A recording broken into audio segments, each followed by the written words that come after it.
Most of us like some sort of game, board games, outdoor games, actual competition, competing with yourself. If you just love solitaire is actually a competition with yourself, right? Or against the deck of cards. But anyway, whether we're actually participating in competition or watching competition, we are watching other people compete. We all love some sort of game, some sort of competition.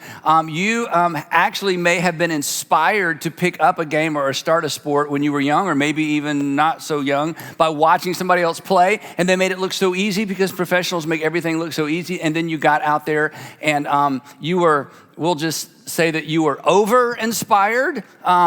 You were so inspired, you went out and now you call it a sports injury. It's not actually a sports injury. You hurt yourself getting out of the car to go try this or learn this new thing, right? But all of us have been so inspired by people who are so good at something. And it may not even be a physical a sport that requires physical agility, maybe an online game or online gaming, some sort of game. But we all love watching competition, and most of us at some level love to compete. Years ago, I got invited to go visit a church in South Carolina to do some training for their staff. And it was a large church, so I went during the week. And so we had 2 morning sessions. And then they said after lunch, our staff, we have an annual dodgeball tournament. And I noticed that during the sessions, all the staff, it was a pretty big staff, they all had on jerseys like different color. There were 4 different teams. I'm like, wow, this is like a serious thing. So after lunch, I was gonna head home, but I thought, I got to see this. So we walk out to this outdoor dodgeball tournament area they'd set up. And everybody had on a jersey, even the pastor, but the only person who didn't was the pastor's wife, and she was on staff. And so we're walking out with a group, and I said, so you're not really into dodgeball? And literally, the whole group stopped, and the pastor looked at his wife, and then she looked at me and she said, they don't allow me to play. I'm like, what? And the pastor said, she's too competitive. I'm like, but there's some stories there. So anyway, you may be that person. You're like, you're super competitive. But anyway, for the most part, we enjoy watching other people compete. And at some level, there's probably some gaming going on, some sort of competition that you enjoy as well. But there is one area, or to stay with the sports analogy, there's one area where competition and games should be off limits because they're harmful, they're toxic. I don't know if lethal may be too strong of a term, but they're just not healthy, and they should be avoided at all costs. And that is in the realm or the arena or the area of relationships. Because relationally speaking, and all of us have experienced this, okay? This isn't new information. All of us have experienced this. Relationally speaking, a game that requires a loser is a game nobody wins. That when it comes to relationships, any kind of challenge, any kind of game we play, we're gonna talk about a few in just a minute, any kind of competition that's relationally driven is a game that requires a loser, and a game that requires a loser ultimately relationally is a game that nobody wins. Everybody loses. And let me illustrate it in the arena that we've experienced the most. If you just think about home for a minute, we're gonna talk about whether it's your roommate or at work or in the neighborhood, but home is where we experience this first. Have you ever won an argument at home? Now, you've had arguments at home, growing up with your parents, or maybe if you have kids now, or with a roommate or fiance or husband or wife. You've had arguments, within the context of home, but have you ever won an argument at home? And if you think, oh yeah, I've won some arguments, the next question, what exactly did you win? What was the prize? Congratulations, you sleep on the couch. You won. Okay, you beat him, you beat her, you trounced, you won. Now you're gonna have to leave. Congratulations, you powered up, and now your son hates you, or at least he says he does. You won the argument. Everybody agrees you won, and now your son says he hates you. Or congratulations, that last zinger, left your daughter speechless and in tears. So like take a victory lap around the island in the kitchen, right? I mean, when it comes to relational arguments, when that kind of competition that we're going to talk about, they're really, even if you think you won, you out-argued, convinced your roommate, they're going to never do or start, there's something that happens to the relationship that's always negative. Again, at the end of an argument relationally, do you shake hands like good game? No. Do you hug and high five? Good game, mom. Good game, mom. No. Let's go another round, dad. No, you don't say these best 2 out of 3, honey. You want to go again? You go first this time.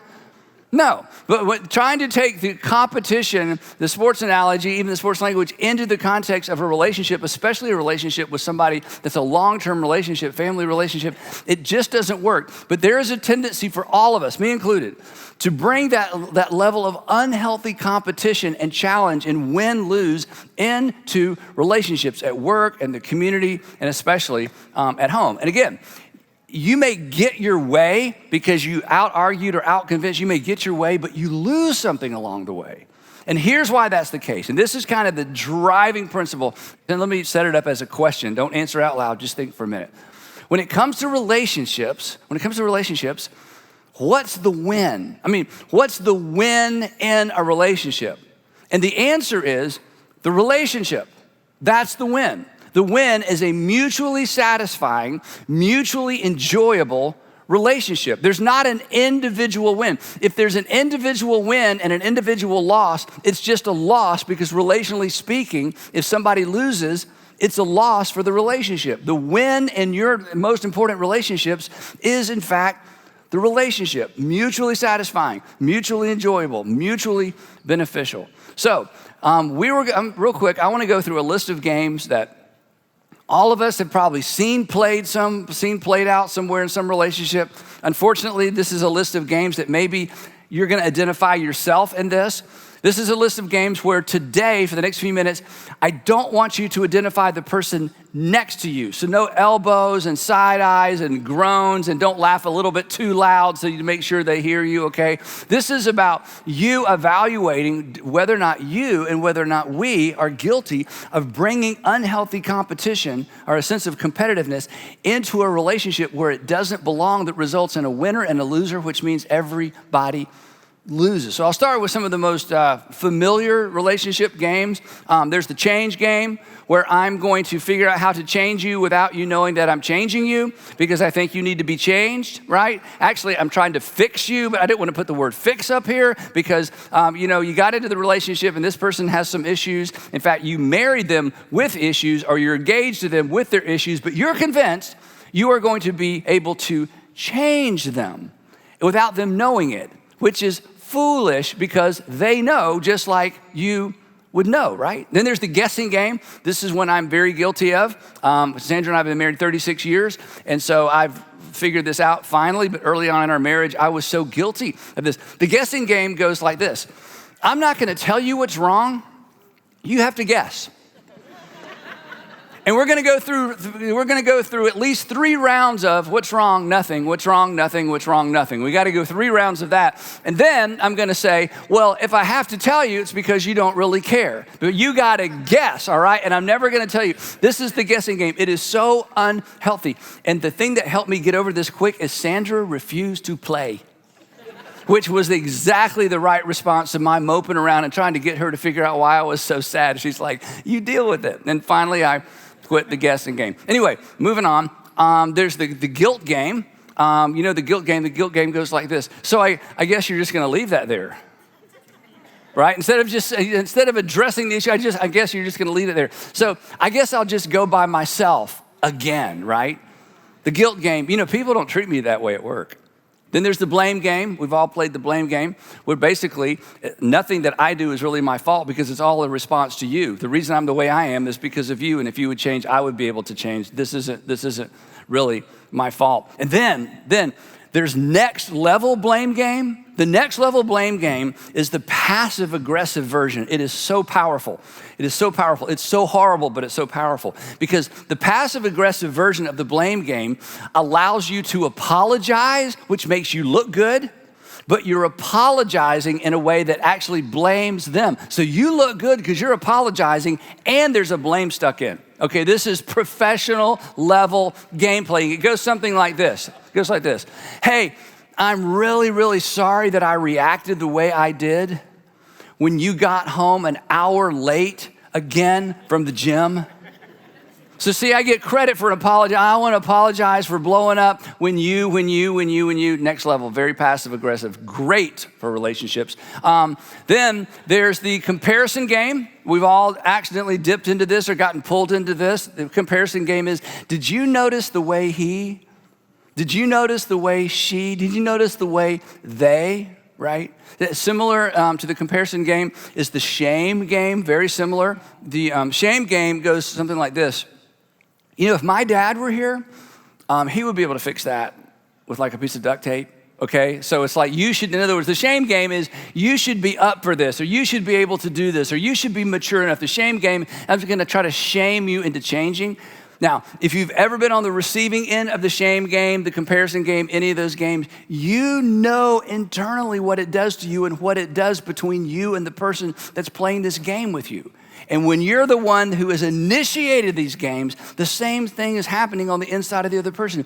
But we get tripped into these things and pulled into these things so quickly. And for some of us today, these are habits. These are habits. A couple more. These last two are awful. The family of origin game.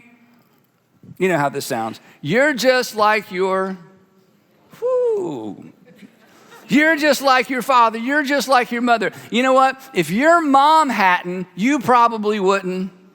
If your dad would have, you probably would.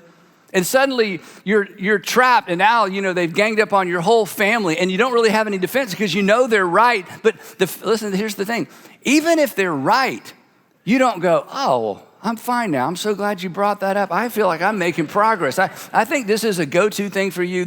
I feel developed as a person. No, that's the problem with these games. Even when the person that you're dealing with is correct, it doesn't do anything for the relationship. And none of these games motivate us to be better people. Last one is the motive assignment game. This is, very few people are able to do this well. Motive assignment is basically I can read your mind. And since I can read your mind, I can tell you the motive behind what you're doing. And even if you don't know why you're doing it, I know why you're doing it because I can see into your soul. If you weren't so selfish, right? If you weren't so concerned about what everybody else thinks, right? Hey, I know what's going on here. You just don't want to go, do you? You just don't want to do it. I'm going to assign a motive to your behavior. And again, even if I'm correct, what happens to the relationship? I'm trying to win, make you lose, and at the end of the day, we both lose because there's no win-lose in healthy relationships. However, if you're competitive and you love games, and you would like to make the relationships that you're in that you appreciate games, whether it's relationships with someone you love, someone you know, someone you work with, someone you live with. If you really want to bring competition to a relationship, there is one game that comes highly, highly recommended. It works with family, it works at work, it works in the community. In fact, it would work in our nation if everybody decided to play. These are for players 5 years and up, 5 years old and up. 1 to 10 players. Actually, you can play this game alone.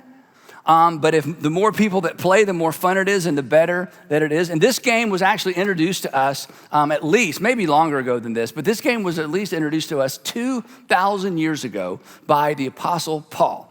The Apostle Paul, as many of you know, wrote about half the New Testament. He was a first century Jesus follower. He was a Pharisee before he became a Jesus follower. He hated Christians. He tried to shut down the church, and then he met Jesus and his life changed. And he brought to us, and this is so important to understand if you just started reading the Bible or maybe just started reading the Bible again. The Apostle Paul took the teachings of Jesus and he contextualized them and explained them for non-Jewish people because he went to the non-Jewish world to explain that God had done something in the world for the world by sending his son into the world. So in his letters, he teases out how to follow Jesus as a non-Jewish person, even though he was a Pharisee and he was a Jewish person because he was like an evangelist to the non-Judeans and the non-Galileans of his day. So he writes several letters, and one of these massive letters goes to Christians living in first century Rome. And this is where he introduces this game, and I call it, and I think we can all agree to call it, the honor game. The honor game. Now, it's like the Hunger Games, except it's completely different, okay? So it's not anything like the Hunger Games, it's the honor game. And in the honor game, and this is why it's so exciting, in the honor game, you actually win by losing. But because you can play it by yourself, but if multiple people play it, if the people in your office began to play it, if the people in our community began to play it, if the people in your family began to play it, even if just 2 people in your family began to play it, when 2 or more people play, everybody wins. Here's how he describes it, writing to Christians in first century Rome. He says this. He says, I want you to be devoted to one another in love. And he pauses and he thinks, okay, that's kind of soft. It's kind of squishy. What can I say that will appeal to the competitive nature of these Jesus followers living in highly competitive Rome? So he creates a unique but compelling phrase, and here's what he dictates to be written next. He says, and I'm gonna give you the Greek version because it's very gritty. The English version is a little less gritty because it kind of softened it, but here's sort of the literal translation of what he says. He says, giving honor one another going before. Bad grammar for us, but this had a point. This made a point. Giving honor. In other words, I want you to be devoted to one another. And here's what it looks like. I want you to give honor one another going before. And here's his point. It's so powerful. He's saying, instead of be first, I want you to go first to put the other first. Instead of trying to be first, I want you to go first. I want you to win the competition. I want you to be the very first to put another person first. I want you to out-honor one another. I want you to win the competition of how quickly can you show honor to another person before they show honor to you, and make it a game. Compete to be the first to put others first. Here's what an English translation says. Again, it kind of takes a little bit of the grit out. He writes, be devoted to one another in love, honor one another, there's our word, honor one another above yourselves. Now here's the question. What does that mean? What does that look like? What does it mean to honor another person above yourself? Here's what it means. It means this is a choice. He's saying, I want you to choose. It's always a choice. I want you to choose to treat other people. I want you to choose to treat the people around you as if they deserve more honor than you do. Well, do they? Paul would say that's not the point. I'm not saying they do deserve it. I'm saying I want you to choose. It's a daily choice. I want you to choose to honor the people around you as if they actually, literally deserve more honor than you do. It's a choice. He writes another letter, or dictates another letter to Christians living in Philippi, and he kind of doubles down on this idea. Here's how he says it there. He says, do nothing out of selfish ambition or vain conceit. I mean, if we just embrace this for a month, the world would change, right? But he says, do nothing out of selfish ambition or vain conceit. And then here's our big idea. Rather, he says, in humility, here it is again, he says it a different way, value others above yourself. In other words, regard one another as more important than yourself. Again, here's the word. Consider them of greater value than you carry. Consider them and treat them as if they are worth more than you. Not because they are. It's irrelevant. This is a choice he's encouraging us to make. Treat them as if they are. And here's what I know about you. Most of us have never met. Most of us have never met, those of you watching online from all over the place. But here's what I know about you. You know how to do this. You don't need a lesson in how to do it. You just need to decide whether or not you're gonna do it. And here's how I know that you know how to do what Paul is telling us to do. Have you ever met someone more important than you? Now, if you say no, that's another sermon for another day, okay? But I think most of us average people would go, oh yeah, like I met a president of a company, I met a world famous author, I got an autograph from somebody I respect. So all of us would say, okay, when it comes to human, just human culture and the world around us, yeah, you've met some people where you weren't sure what to say and you got an autograph or you just got close to them or you took a secret picture. But we all know how we feel and we all know how we behave when we meet or we are around somebody that we hold in high esteem. And here's my question for you. In those moments, even if you didn't have a conversation, but you were just around them, how did you treat them? And I know the answer to the question. You treated them or responded to them like they were more important than you. That's we know how to do this. You got this. You didn't interrupt. You didn't correct. If they said something they thought was funny, you laughed, right? You didn't sit if they stood. This is a word we don't use much. You deferred to them. You honored them. You know how to do this. What if you just did that with everybody? This is Paul's point. He's like, look, I want you to honor people as if they actually deserve more honor than you do. I want you to do that for everybody, not just the famous bodies. Back to Paul. Here again, here's what he said. Honor one another above yourselves. That is, treat or value other people as if they are actually more valuable than you are. And here's the thing. You can play this game everywhere you go with everybody you meet. Imagine that. If your approach to people at work, at home, your kids, your spouse, your roommates, it was just, you know what? I'm gonna out honor everybody. I'm gonna win the honor game every single day with every single person I meet. That doesn't mean you don't have hard conversations. That doesn't mean you don't address things that need to be addressed. It means that you never dishonor anyone, because if you're a Jesus follower in particular, you are invited and commanded to actually honor people or treat them as if they have more value than you. Now, here's the pushback, and I get this. If you're thinking, okay, but Andy, but look, that's cute and funny and everything, but look, Andy, come on. Nobody is actually more important than me. And nobody's actually more important or has more value. That's the word that the Apostle Paul uses. Nobody actually has more value than any other person. We're all made equal. We're all made equal in the sight of God, or we're all citizens, or whatever your worldview is. And let's just say, for argument's sake, you're right.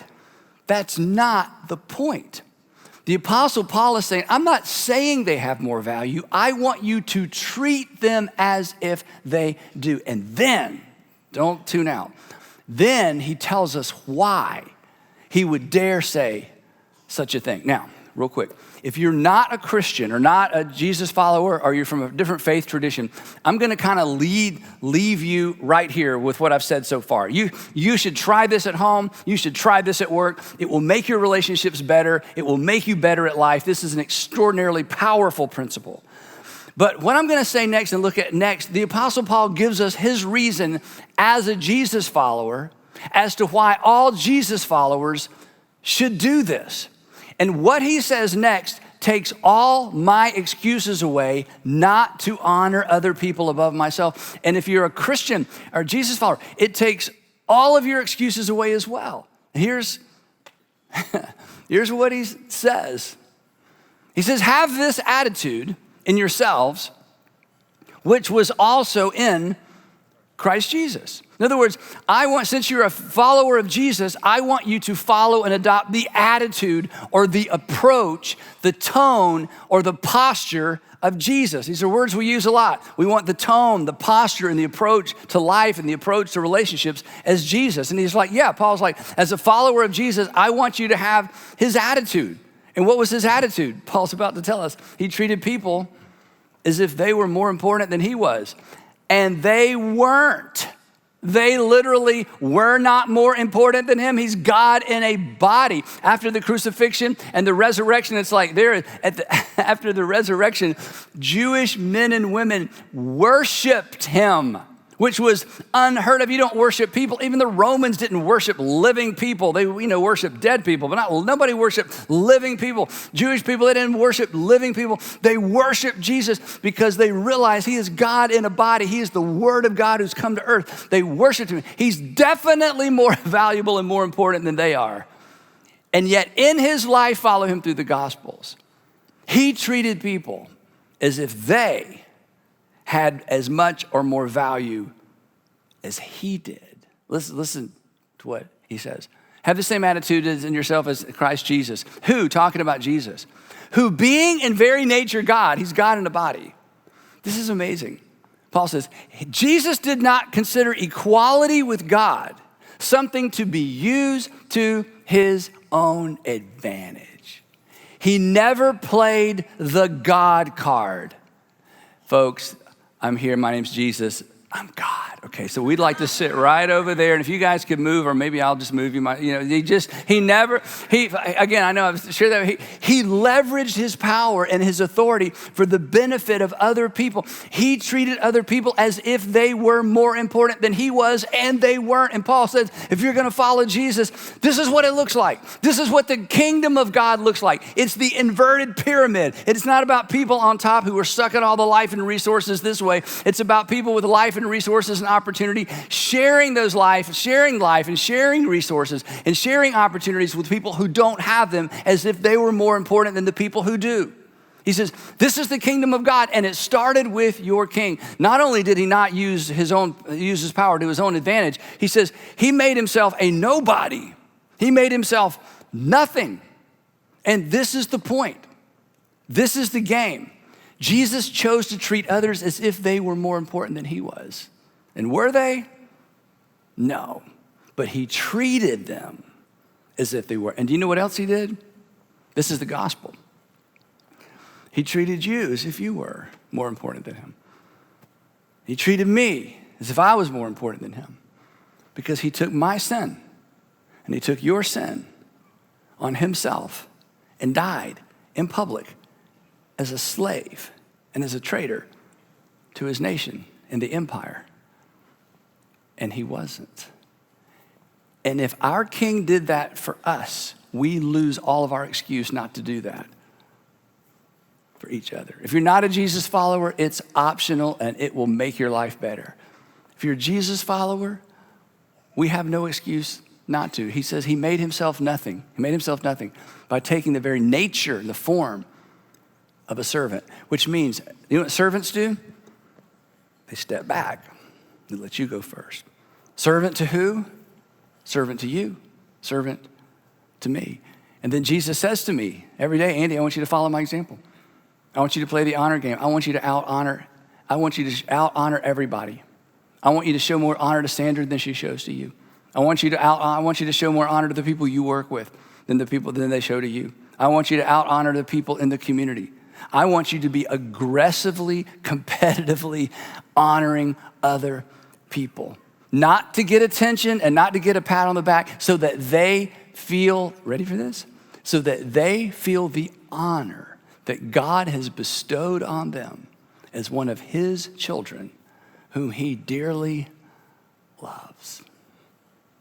In other words, pull up to the table and play the honor game. When everybody plays, everybody wins. Hey, thanks so much for watching. If you enjoyed this video, please make sure you check out the links on your screen for what to watch next, and check out the description below, where we are going to provide you with free resources designed to help you make better decisions and live with fewer regrets. And again, thanks for watching.